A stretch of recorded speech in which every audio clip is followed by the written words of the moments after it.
அண்ணே, என்னாச்சுண்ணே? யார் போன்ல? ஏன் மகனோட டென்ஷனா இருக்கு? என்னடாச்சு? ஒண்ணுல வானதியோட அம்மா தான் பேசினாங்க. வானதி அம்மாவா? அவங்க என்ன உங்களுக்கு போன் பண்றாங்க? கோச், அந்த வானதி ஏதோ 7 போல. அண்ணா, என்ன பிரச்சனை இப்போ? சோழா, வானதி கர்ப்பமா இருக்காங்க. பாண்டியா தான் கர்ப்பத்துக்கு காரணம்னு சொல்லி அவங்க தான் போன்ல கத்துறாங்கடா. வானதி இப்ப இல்லாம பண்ணா பாண்டியா? நான் வானதி என்ன அப்படி கூடாதா? எனக்கு அசிங்கமா இருக்கு. உன் மேல நான் எவ்வளவு நம்பிக்கை வச்சிருக்கேன் தெரியுமா? டேய், நீ எப்படி பண்ணுவான்னு நான் எதிர்பார்க்கவே இல்லடா. என் தம்பிக்கு எல்லாரும் தங்கம் நினைச்சிட்டு இருந்தேன். நீ இப்படி ஒரு கீழ்த்தனமான காரியத்தை பண்ணிட்டு வந்து நிக்கிறியடா. இதான் என் தம்பிக்கு வளர்த்த லட்சணமானு நாக்கு பிடிக்கிற மாதிரி கேவலமா கேட்கறாங்கடா. டேய் பாண்டி, நீ அதை எப்படி? என்னால நிஜமா நம்ப முடியலடா. அந்த பொண்ணு சின்ன பொண்ணுடா, காலேஜ் கூட முடிக்கல. இந்த பொண்ணு கர்ப்பமாக்குற அளவுக்கு அப்படி என்ன உனக்கு?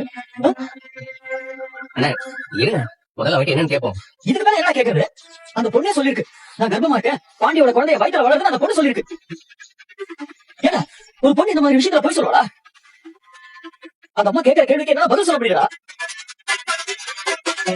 பாண்டி அவங்க பொண்ணை ஏமாத்தி கர்ப்பமாக்கிட்டாங்க. இவன் மேல போலீஸ் கம்ப்ளைண்ட் கொடுத்து ஜெயில தள்ள போட்டா சொல்றாங்க. ஏன் எனக்கு இதெல்லாம்?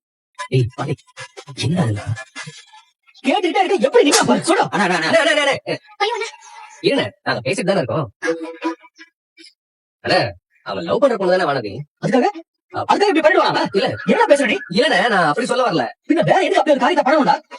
அந்த பொண்ணு வீட்டுல பிரச்சனை பண்ணிட்டே இருக்காங்க. ஒருவேளை வானதி பிரெக்னென்ட் ஆகிட்டா அவளை கல்யாணம் பண்ணி கொடுத்துருவாங்க. இப்படி ஒரு காரியத்தை பண்ணலாமா? அப்பெல்லாம் இல்ல, பேசுறா.